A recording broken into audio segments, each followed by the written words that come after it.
So in the second lesson we have seen the first law of motion and also the inertia.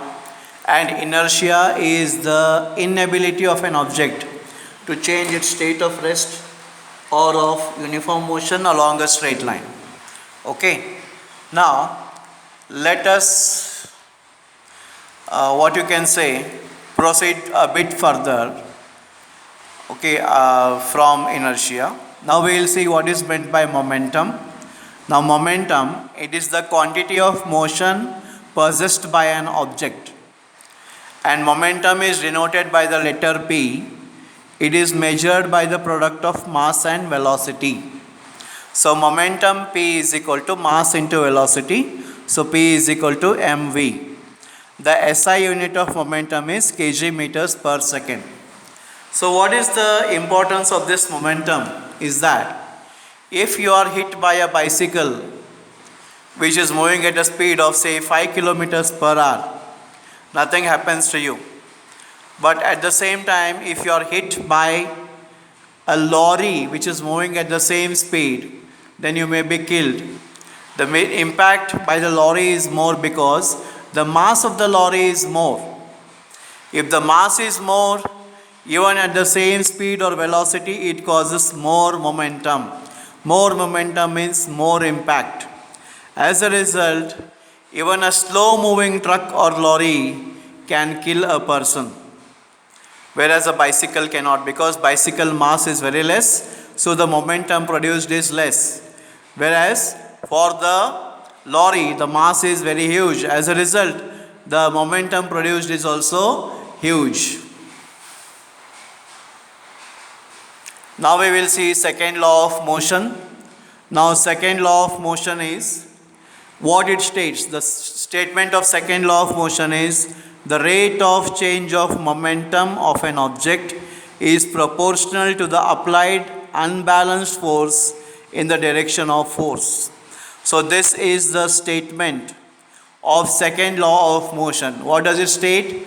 The rate of change of momentum is proportional to the applied unbalanced force in the direction of force.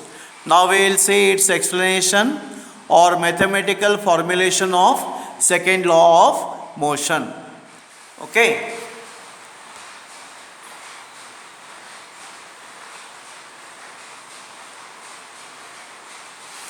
Now mathematical formulation of second law of motion. For this, let us consider an object of mass m moving with initial velocity u. Okay, so we have considered an object of mass m moving with initial velocity u. Let a force F act on it for t seconds so that its velocity becomes v. So we have considered an object of mass m moving with initial velocity u. A force F acts on it for t seconds, due to which its final velocity becomes v. So initial momentum is equal to mu, because momentum is equal to mass into velocity. So initial momentum is equal to m into u. Final momentum is equal to m into v, because final velocity is v. So rate of change of momentum. Rate of change of momentum means change in momentum upon time. Change in momentum will be mv minus mu. Okay, change in momentum is mv minus mu. So change in momentum is mv minus mu, and rate of change of momentum means change in momentum upon time.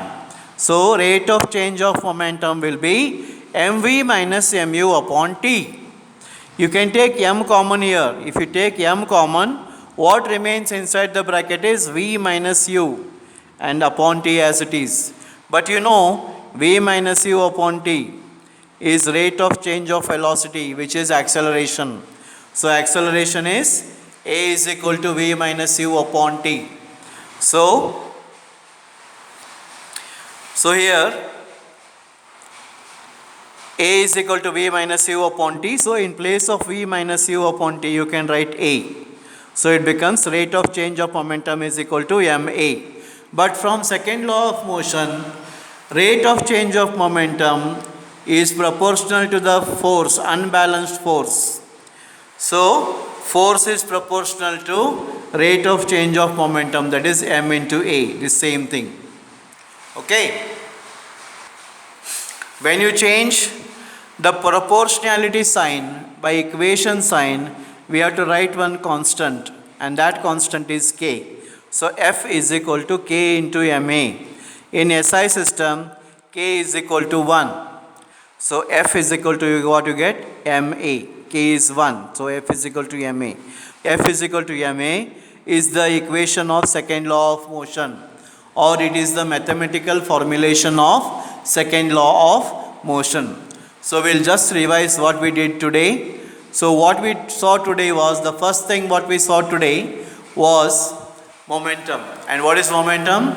It is the quantity of motion possessed by an object. It is denoted by the letter P.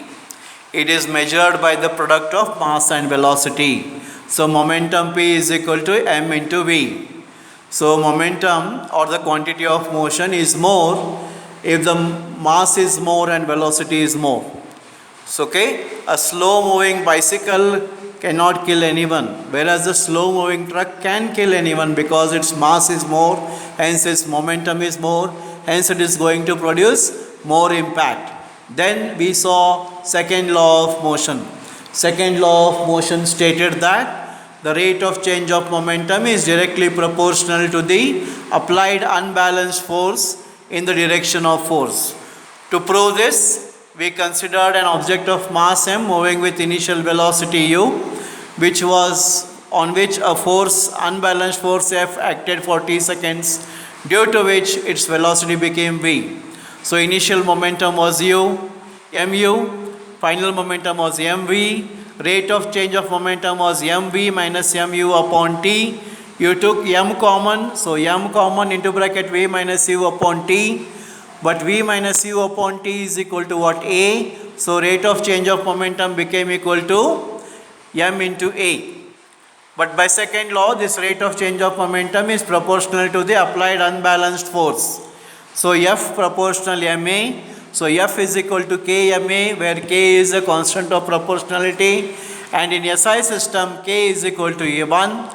So you got F is equal to ma. Okay, take down all these notes in your fair. We'll meet in the next class.